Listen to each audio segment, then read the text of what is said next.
In the beginning, there was darkness, and then, bang, giving birth to an endless expanding existence of time, space, and matter. Now see further than we've ever imagined, beyond the limits of our existence, in a place we call the universe.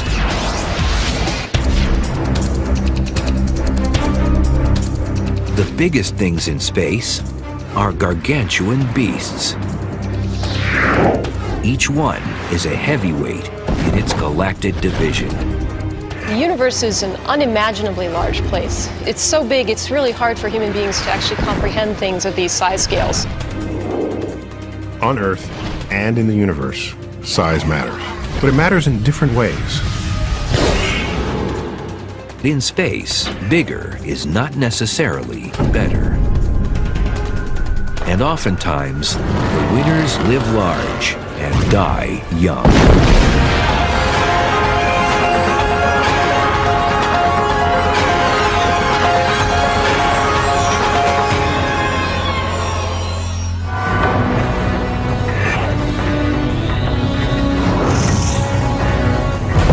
They're the Mount Everests of the cosmos. Astronomers aim their telescopes at them like paparazzi, eager to capture images of their every movement. They are the biggest things in the universe, and their sizes are truly mind-boggling.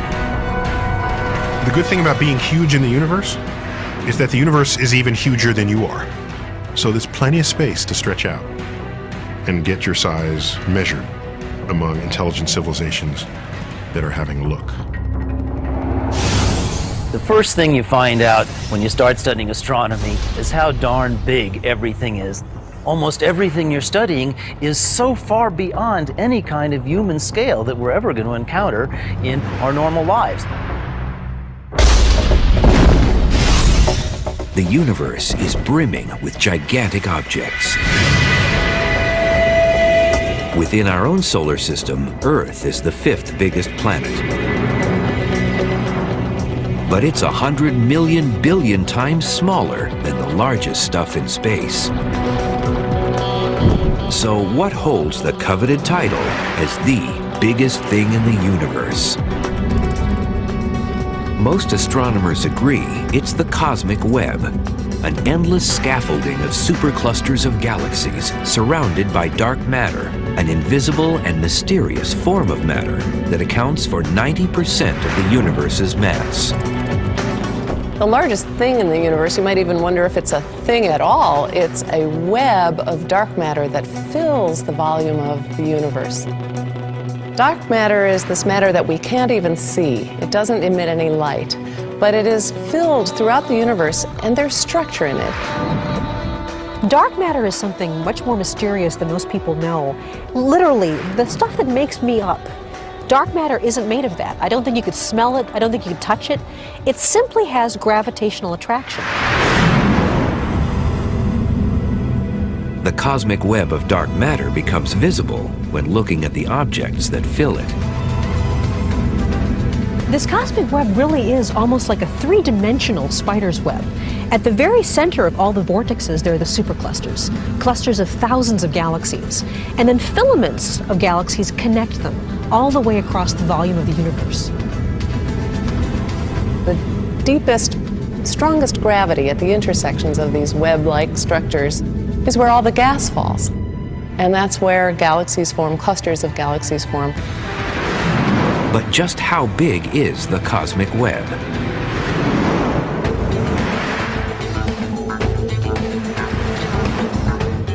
If the Milky Way galaxy were the size of a poppy seed, then the observable universe, everything we can see, would be about the volume of the Rose Bowl Stadium. Now that entire volume is filled with the cosmic web, superclusters linked together from one side of the universe to the other.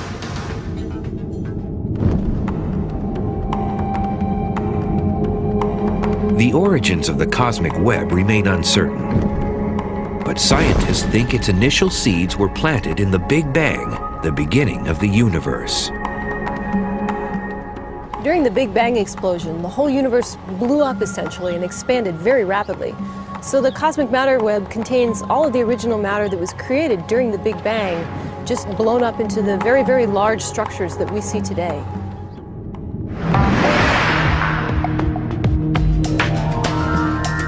Scientists are actively trying to map out the cosmic web, which spans the entire universe.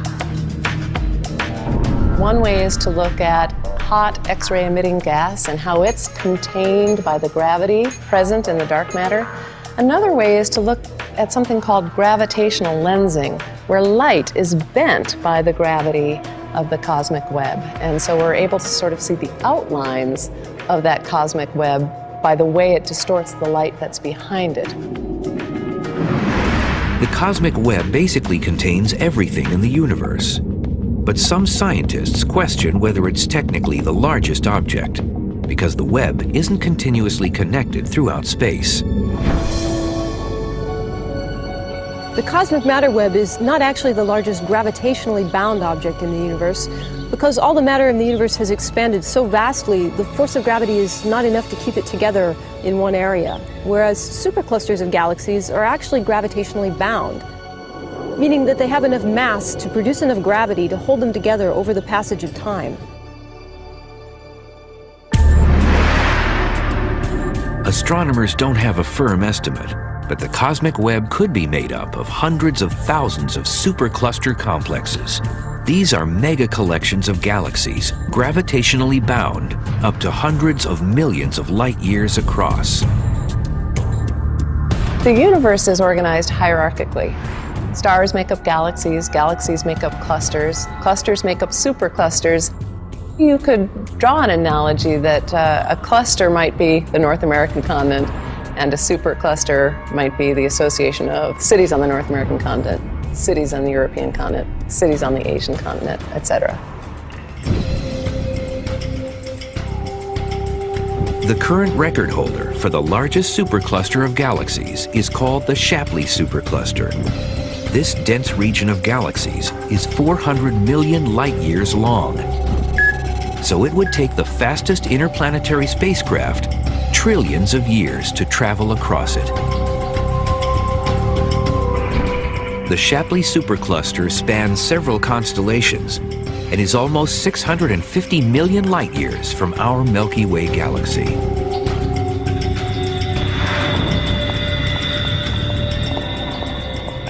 I have here a small toy boat, which is a replica of the Queen Mary, which you can see here behind me.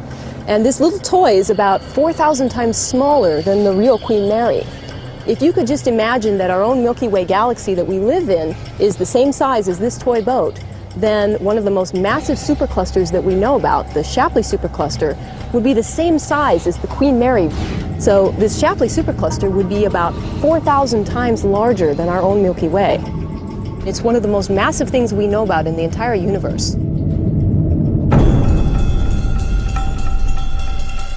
Astronomers have known about superclusters since the 1950s, but now they've determined their origin through recent measurements of the cosmic microwave background, which is actual radiation left over from the Big Bang. It's been concluded that all superclusters, including the Shapley supercluster, originated during the formation of the universe over 13 billion years ago.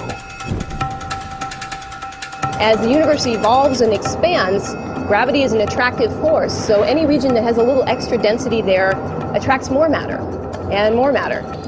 So Shapley is a cluster that basically had the accumulation of many other little galaxies falling into it, and that's how it's gotten so big over time. Incredibly, scientists think the Shapley supercluster may be even bigger than it appears. In fact, we may only be seeing a small fraction of what's really contained within the Shapley supercluster. When the Wide Field Infrared Survey Explorer launches, we should be able to see about 10 times farther away, and hopefully we'll be able to see the rest of the Shapley supercluster to see if it is even more massive than what we already know about. Superclusters of galaxies will stay together over time because they're gravitationally bound. Gravity is holding them together, so even though the universe is expanding, over time, those superclusters of galaxies will stay together, and they'll always keep orbiting each other.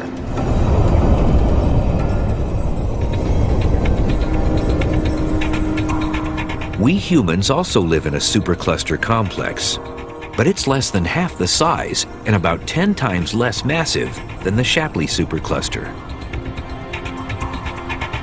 Our Milky Way is part of a small little cluster called the Local Group, which is part of a larger cluster called the Virgo cluster, sort of on the outskirts of that. So it's like your home address. You live on this street in this town, in this state, in this country. Similarly, the Milky Way has its larger and larger associations of which it's a part.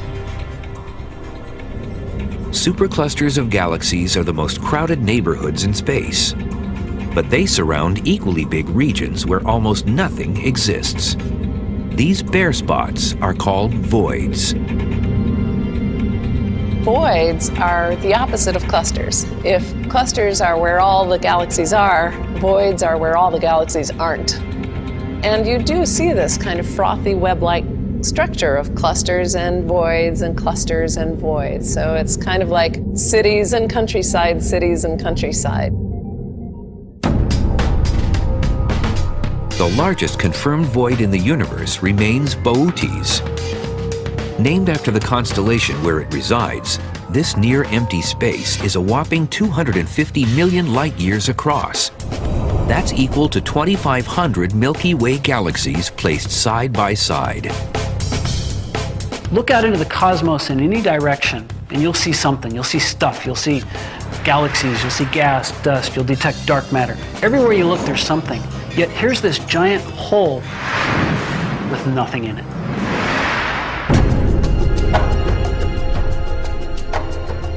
The Boötes void, which was discovered in 1981, is almost completely devoid of galaxies. A new way to search for even larger voids may be possible by precise measurements of the temperatures of the cosmic microwave background radiation.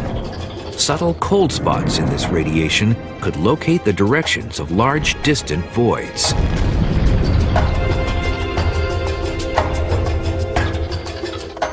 The story of their formation is basically the reverse of how superclusters form.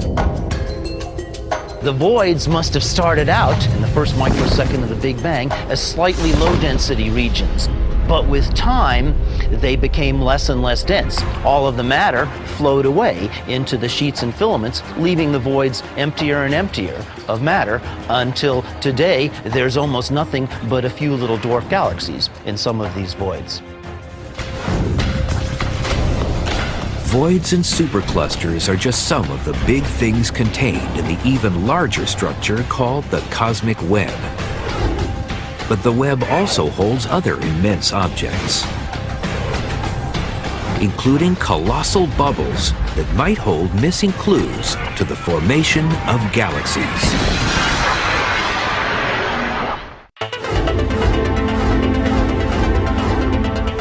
The universe is packed with monstrous things. Researchers have recently discovered giant clouds of gas that resemble something out of a horror movie. These mysterious objects are called Lyman alpha blobs. My personal favorite biggest objects in the universe are the Lyman alpha blobs.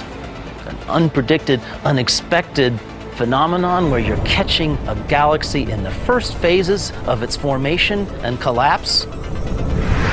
A Lyman alpha blob is very much like this expanding soap bubble.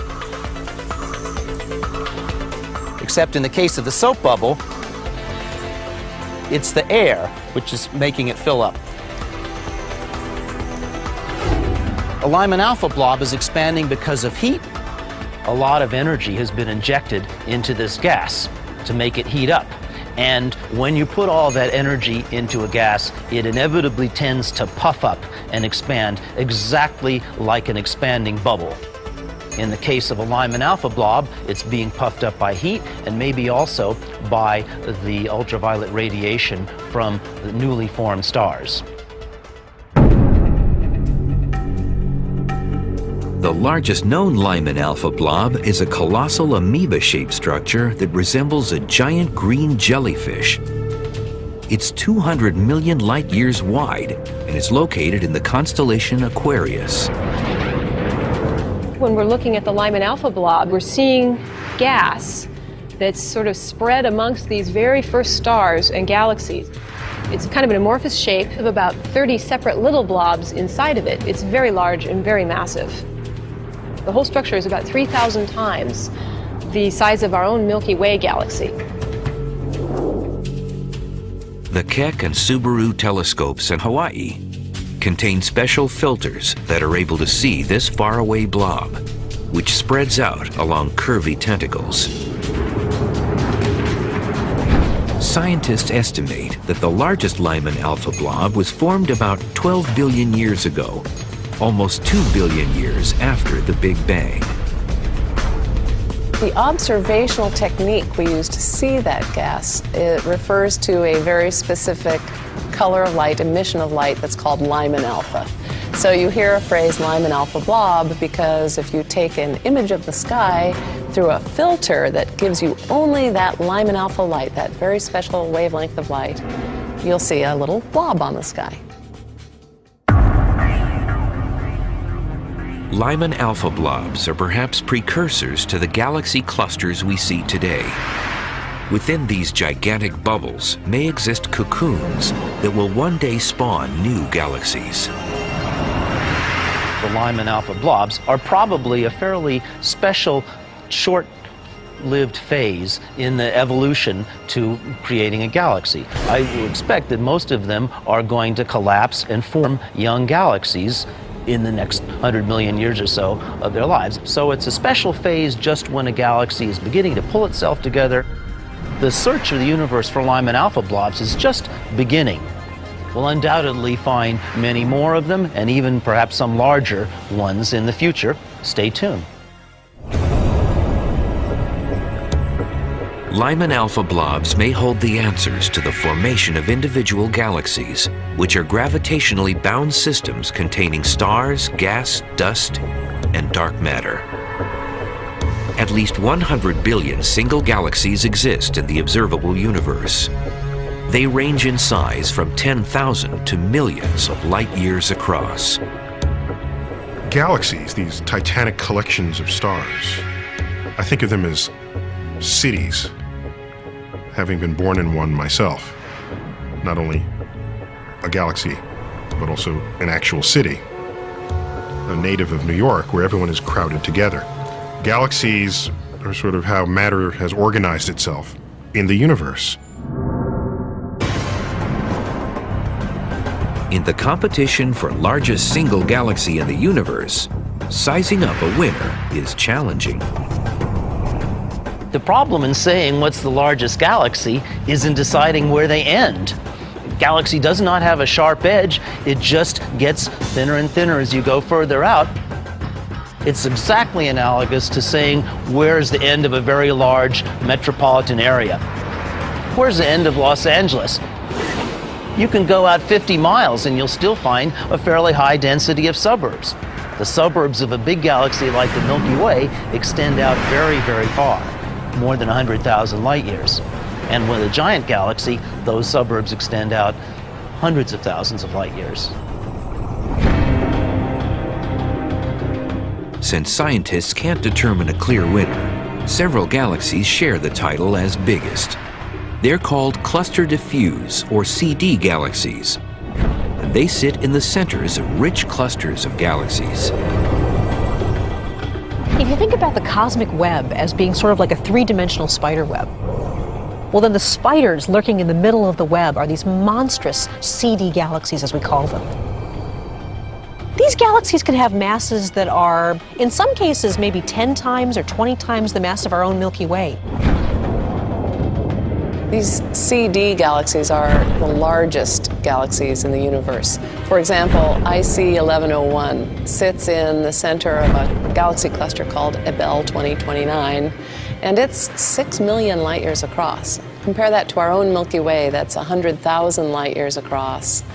It's a really big galaxy. It's 60 times the size of our Milky Way. CD galaxies are elliptically shaped, as opposed to a disk structure like our Milky Way. This is because they've achieved their size by bulking up on other galaxies through galaxy mergers. You may have heard the phrase galaxy cannibalism, where one galaxy eats another. That goes on all the time in clusters of galaxies. So sitting usually down at the very center of a massive cluster, you'll find one big galaxy. These CD galaxies have so much mass that they are the 800-pound gorilla wherever they are. You see little galaxies maybe orbiting around them, but basically it's eaten up everything nearby. The largest galaxies may be 6 to 20 million light years across. However, there are other objects even larger. They're called radiolobes.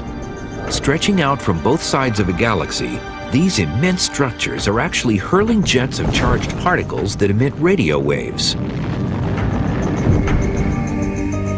So we're here in this auto body shop where I'm going to use these two torches to simulate radio jets coming out of opposite sides of an accretion disk swirling around a supermassive black hole.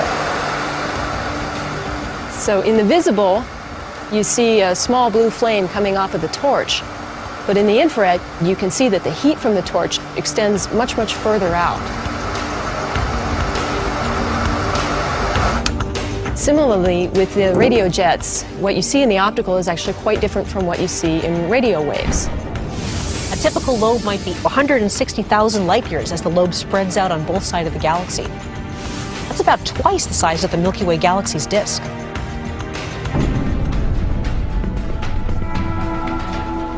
Astronomers think radiolobes are powered by supermassive black holes located in quasars. These are the luminous centers of most active galaxies. The jets of radio energy that come from a giant black hole and make these enormous radiolobe structures are very closely related to quasars. In fact, in some cases, you can see a low-power quasar in the center of the galaxy, and then it's surrounded by these giant lobes to either side. They've been blasted out by very high-energy jets of electrons that are basically moving at almost the speed of light. And they are blasted out probably from the north and south poles of a spinning black hole. The radiolobes depend on matter going down the black hole. As matter goes down the black hole, some of it gets accelerated up into these lobes. So the size of the lobes has something to do with the history of how much matter the black hole is actually fed on. And so over time, they'll change size. Radio telescopes have surveyed the universe and determined the largest known radiolobe. The undeniable record holder is located in the galaxy named 3C236, which is in the constellation Leo Minor. Its jets span 40 million light years across. Scientists don't understand why some active galaxies form these jets and others don't. But one thing's certain, radiolobes will not last forever. Perhaps for only a few million years. So just as this torch will eventually run out of gas and shut itself off, the jets from a radio galaxy will eventually die as well. When the black hole has consumed all of the material in its immediate vicinity, there'll be nothing left of the accretion disk to get shot out along the magnetic field lines, and the jet will die. If black holes are the producers of these gigantic radiolobes, then what is the largest black hole in the universe? Scientists are currently placing bets on the winner.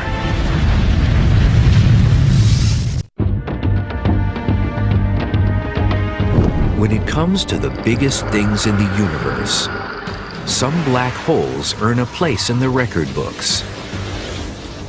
A black hole is a region of space where the pull of gravity is so immense that nothing can escape it, not even light. There are billions upon billions of these black monsters prowling the universe. They come in two size categories. Most of them are the stellar mass black holes, which are about 5 to 100 times the mass of our sun.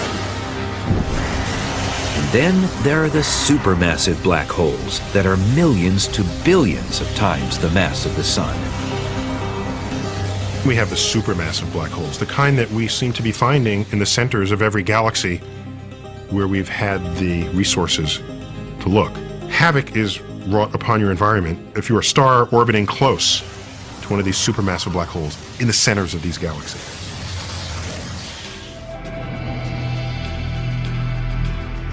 Black holes are not physically large regions, but when measuring their mass, they become top competitors in the galactic heavyweight division. The center of our Milky Way, we know that there's a black hole that's about maybe 3 million times the mass of our own sun. And yet, because black holes are so incredibly dense, the actual size of the black hole is still fairly small, but incredibly, incredibly powerful gravitationally. As their name suggests, these black beasts are essentially black because no light can escape them. So one can only be observed when its gravity affects something else in space, such as a passing star, or when it's gorging on matter around it.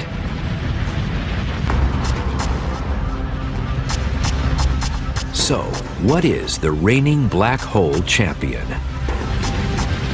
The current record holder for the largest black hole appears to be in the incredibly luminous quasar, which has the prosaic-sounding name HS 1946 plus 7658. Why do I say it's the largest black hole? Because we know it is the most luminous quasar in the universe that's been found so far. The black hole that's holding it together, that's producing the energy, needs to be about 10 billion times the mass of the sun. That corresponds to a black hole which is larger than our entire solar system. In fact, it's just out there to remind us how bizarre a seemingly simple force like gravity can actually be.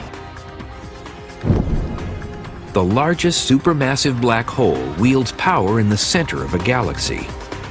But there are other big luminous objects in the universe.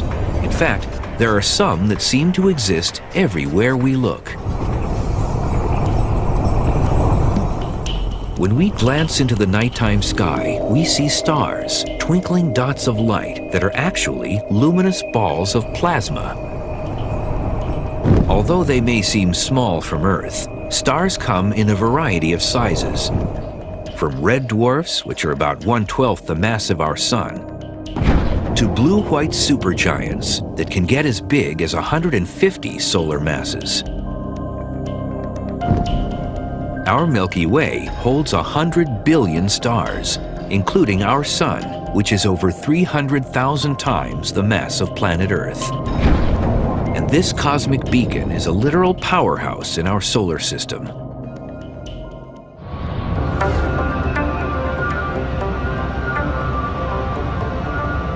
This natural gas power plant produces about 300 megawatts of power. Now that's enough to power a few 100,000 homes, but that's only a tiny fraction of our sun's energy output. The sun's power is about 2 billion times the amount of this plant. So even in spite of its distance, the sun is able to warm our entire planet. Even so, our sun isn't the largest or the most powerful star by a long shot. The most powerful stars are about 1 million times as powerful as the sun. So if you wanted to compare that with the Hoover Dam, you would need 30 million Hoover Dams per person on the planet to generate that much power. There's really no human scale to imagine this power output.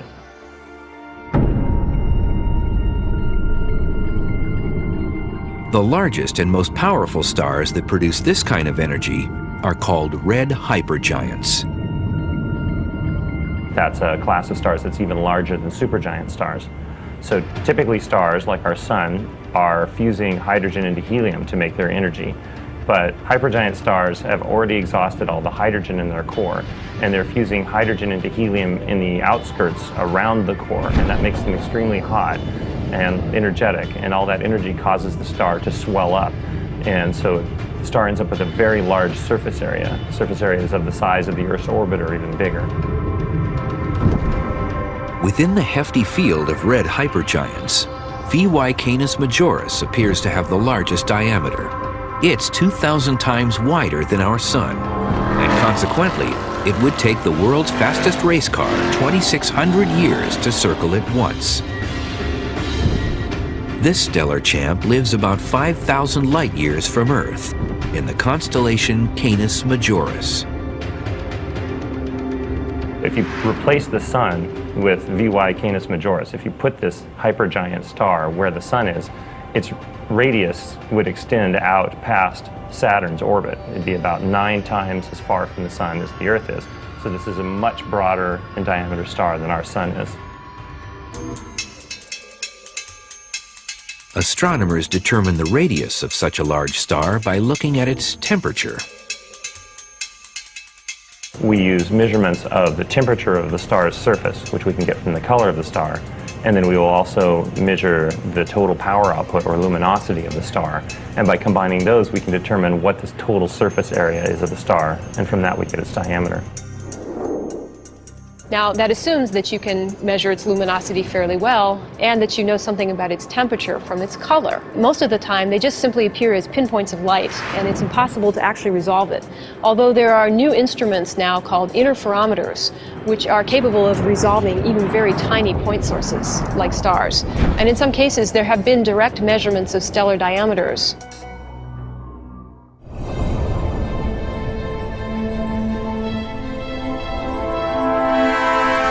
VY Canis Majoris will not be a title holder forever. The red hypergiant is losing mass at the rate of almost 30 Earth masses or more per year.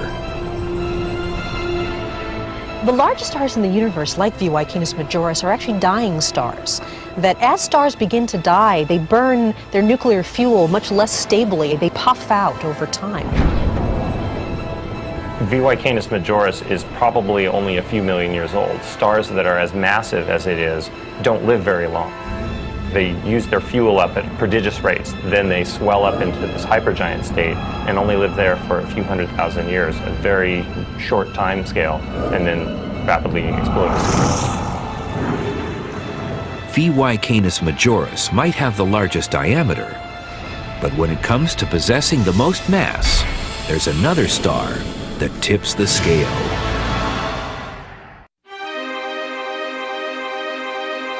In the wide world of stars, there are many contenders vying for the title as the largest in the universe. But when it comes to stars, big can mean two different things. When you talk about the biggest star, you could mean one of two things. You could either mean the star that has the largest diameter, or you might mean what its mass is. And mass is a measure of how much stuff you have. It's sort of like your weight when you step on a scale, how much matter your body is made of. According to some astronomers, the most massive star is located in our Milky Way galaxy. It's part of a binary star system known as A1, which is actually two stars that orbit each other once every 4 days. We find there that one of the stars appears to have a mass of about 115 times the mass of the sun, and the other star is also enormous, about 84 times the mass of the sun. So both stars in this binary are among the most massive stars that we have ever measured. There may be more massive stars than the combination in A1 in this star cluster, but that's the most massive that we've been able to measure directly. These massive stars will live full but short lives. Massive stars are hugely luminous. Sometimes they can outshine millions of stars in their neighborhood, but at a cost. Cost is they will run out of fuel faster than everybody else. And when they die spectacularly. They explode their guts and scatter it across the galaxy. So, the cost of living a high mass life, a high luminous life, the cost of living in the fast lane is that you explode at the end of your life.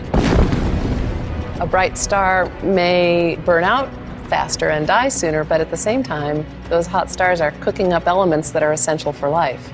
So without really massive stars, we wouldn't be here because you wouldn't get the iron in my blood and the calcium in my bones. All of those things are formed only in the most massive stars.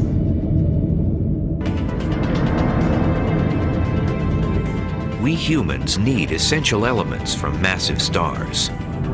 But we also need a planet with a firm surface to stand on. Planets come in two size groups: large gas giants like Jupiter and small rocky terrestrials such as Earth. In our own solar system, Jupiter is the largest planet, while Earth trails in 5th place. Yet even though Jupiter reigns supreme in our galactic zip code, it's not the biggest planet in the universe. The largest planet with a well-known radius is called TRES-4. It's named after the Transatlantic Exoplanet Survey that discovered it in the constellation Hercules in 2006. TRES-4 is unusually large for its mass. We can actually directly measure its radius, and this particular planet has an unusually large radius. It's about 70% bigger than Jupiter, yet it has only about 80% of Jupiter's mass. That's about the same density as cork or even whipped cream. If you look at Earth, it's a rocky planet, very dense. And then even the gas giant planets like Jupiter are compressed gas and water and other chemicals, very tightly compressed. This thing, TRES-4, is like a marshmallow. Although TRES-4 is light for its size, it's about 18 times larger than Earth.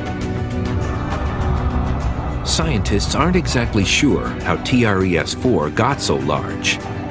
One theory is that the planet's extremely close distance to its parent star is cooking up a lot of chemicals in its atmosphere, which is trapping heat, much like greenhouse gases. This particular planet is only about 5% of the Earth-Sun distance from its parent star, so it's very, very close. In fact, so close, it orbits its star every 3.5 days. So you can imagine how hot and how just blasted with sunlight this thing must be. Because the planet can't cool off, it can't shrink. Because when it's very hot, when gases are very hot, they expand. So this might be contributing to keeping the radius of this planet so very large. TRES-4 may be a puffed-up planet, but when it comes to sustaining life, bigger planets don't offer prime real estate. These giant planets really are just gas. There's no solid structure to them at all. There's nowhere to stand on them. So it's not a very likely place to find life, because life would have to continually be blown around in the atmosphere. And that's a hard thing to evolve from. This planet would not be a very habitable place because it's so close to its parent star. It's getting blasted with radiation from its sun. So it would be a very hot and unpleasant place to be, at least for humans.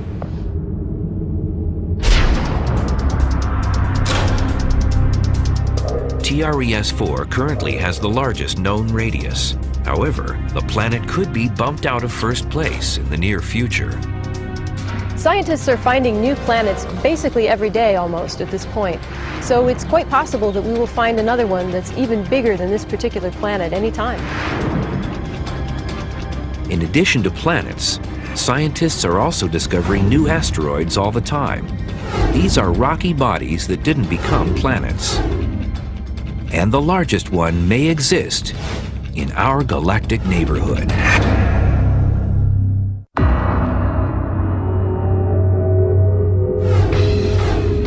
In our own solar system, billions upon billions of leftover rocks that didn't become planets take refuge in the asteroid belt.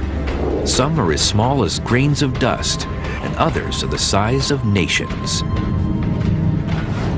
Ceres was the first asteroid ever discovered, and it remains the largest known asteroid to date.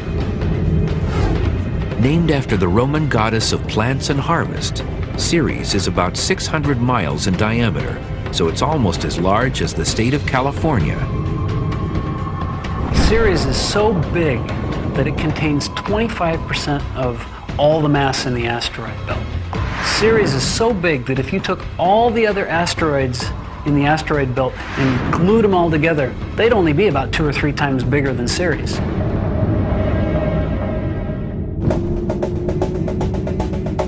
Ceres' size sets it apart from the rest of the rocks in the asteroid belt. It would take the Apollo lunar rover 10 days to drive around the asteroid at 8 miles per hour. But in addition to its size, its other distinct feature is its round shape. You have all these Idaho potatoes orbiting in the asteroid belt of the solar system. most of which are craggy chunks of rock, Ceres is large enough, massive enough, that its gravity has overcome the strength of the rocks that contain it. And anytime that happens, the shape becomes a sphere.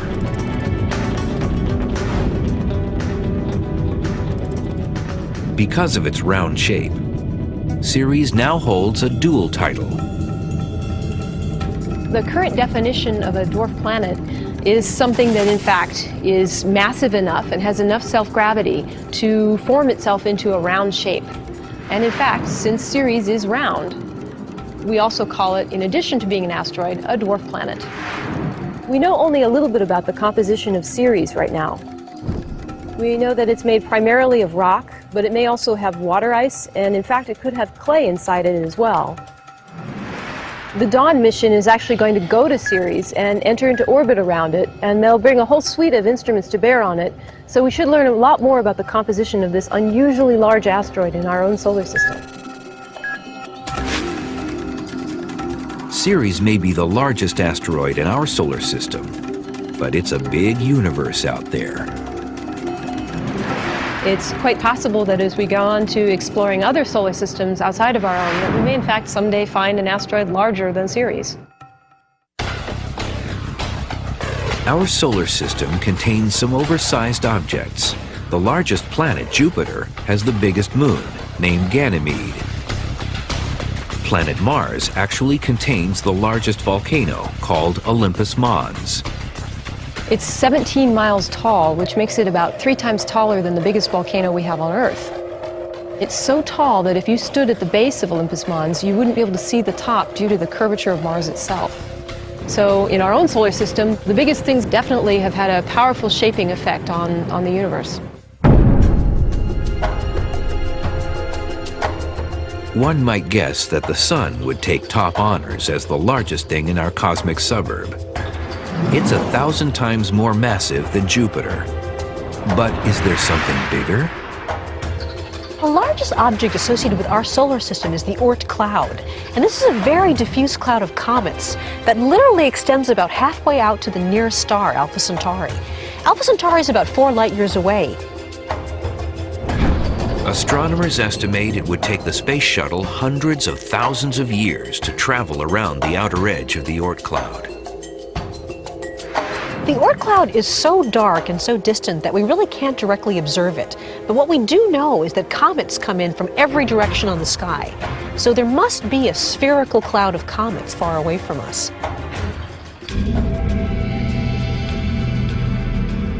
The origins of the Oort cloud remain puzzling. One theory is that it was formed early in our solar system. As comets fell in towards the forming sun, they were ejected into long orbits. Over time, their orbits threw them out into a giant cloud. It's very far away, and it's filled with icy remnants that have just been left in basically the same state that they were from right around the time when our solar system formed, about 4.5 billion years ago. So they are, you could say, the archaeological remnants of the formation of our solar system. The universe is comprised of things both big and small. But it's the large structures in space that challenge our understanding of how the universe works. Although astronomers have found many substantial objects, the quest to find even larger ones continues. Astronomers are hoping to find new large planets, new huge superclusters, and learn more about the things that we've already seen. As technology improves with better telescopes, better detectors, newer surveys, we will be able to see farther into space and therefore hopefully discover even bigger things than we already know about.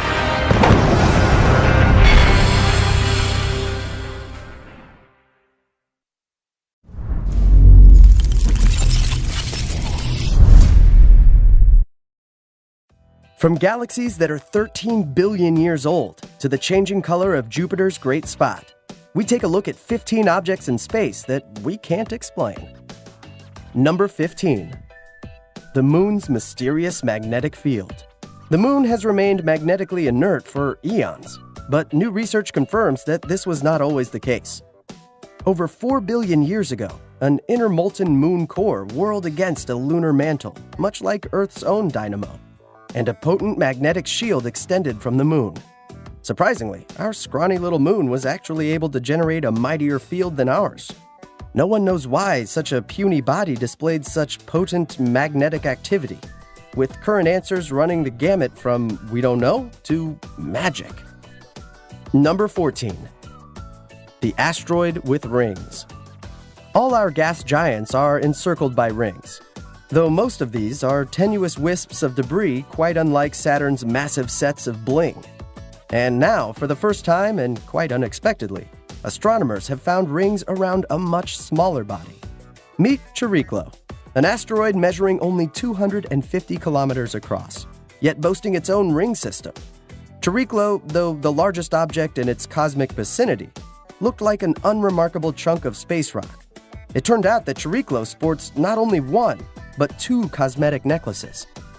Containing a good amount of frozen water, the larger of the rings hugging the asteroid is 7 kilometers wide, while the smaller is about half that size. Number 13. The six-tailed asteroid. Hubble has revealed yet another incredible curiosity, an asteroid that thinks it's a comet. While the latter bodies are easily recognized by their bright, streaming tails, asteroids do not usually have such a feature since they possess little ice and are made mostly of heavier elements and rock. So, spotting an asteroid with not 1, but 6 tails was an incredible surprise. It was a unique find with its 6 spouting jets, as all other pieces of cosmic debris are quite content with considerably fewer. It blasts material indiscriminately into space, like a cosmic lawn sprinkler. Number 12. The color of Jupiter's red storm. You've probably seen amazing pictures of this massive red hurricane that's been whirling across Jupiter's southern hemisphere for at least 400 years. We know that it's a hurricane-like phenomenon, that you could fit 3 Earths inside it, and that it's cooler and higher than nearby clouds. Over centuries of observation, we've also discovered that it changes color, moving between a pale pink and a bright red. It's also shrinking. Unfortunately, we simply don't know the answers yet. Number 11. Hot Jupiter messes. Hot Jupiters, or massive gas giants in tight orbit around their stars, are one of the first types of exoplanets that astronomers began discovering in large numbers in our galaxy. What's puzzling about these broiling behemoths is how close they are to their suns. The substances you usually find in a Jupiter-like planet are found in the outer reaches of a solar system. So how did these hot Jupiters even form at all? At first, scientists believed that they migrated slowly toward their present positions from further away, spiraling towards their suns as their solar systems formed. Number 10. Galaxies 13 billion years old. The early universe was an approximation of hell, a roiling, opaquely dense stew of electrons and protons. Almost 500 million years passed before the baby universe cooled down enough to allow the formation of neutrons. Shortly thereafter, the universal landscape settled further so that stars and galaxies could come into being. A recent ultra-deep survey by the Subaru telescope, located in Hawaii and run by the National Astronomical Observatory of Japan, revealed 7 of the earliest galaxies ever. Over 13 billion light-years distant, they appeared as unimaginably faint pinpricks of light. Number 9. The incredible iciness of Saturn's rings. The ultra-thin, icy rings of Saturn are another familiar part of our solar system that are just as mysterious as Jupiter's red spot. We know what they're made of, and we understand some of the tidal forces that cause them to change shape. We're also pretty sure that they formed 4.4 billion years ago, right around the time when most planets in the solar system were coalescing. But we still aren't sure of how they formed, why they're made up almost entirely of ice, and why they're able to maintain such a perfectly flat shape as they whirl around the planet with its many moons. Number 8. Gamma-ray bursts. Gamma-ray bursts are often called the brightest electromagnetic events in the universe. They release more energy in a few seconds than a typical star will during its entire lifetime. And we've only ever seen them in distant galaxies. At most, they last for a few minutes.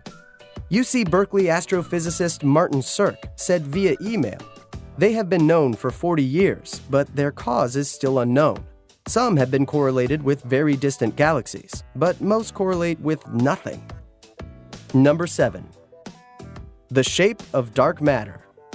Dark matter is a hypothetical form of matter that appears to exert a gravitational pull on visible matter, but which doesn't interact with other kinds of matter in any other observable way. We know dark matter exists because the behavior of visible matter in galaxies makes no sense unless there is a lot more matter out there pushing things around and creating gravitational lenses. We've even got some pretty good ideas about the structure of dark matter. Based on Hubble telescope discoveries, we now believe it's likely that dark matter has a webby, filamentous structure, and that galaxies tend to cluster around its strands and nodes. Number 6. Cataclysmic variables. We've seen many kinds of stars in our galaxy, from red dwarfs to red giants. But some stars are particularly strange, especially when they come in pairs. Such is the case with a class of binary star called a cataclysmic variable. These are white dwarfs that are in an extremely close orbit around their companions. So close, in fact, that they are stripping the other star of all its gas.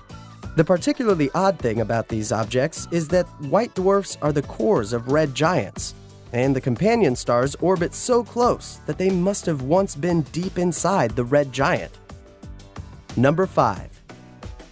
HD 106906b, the distant monster.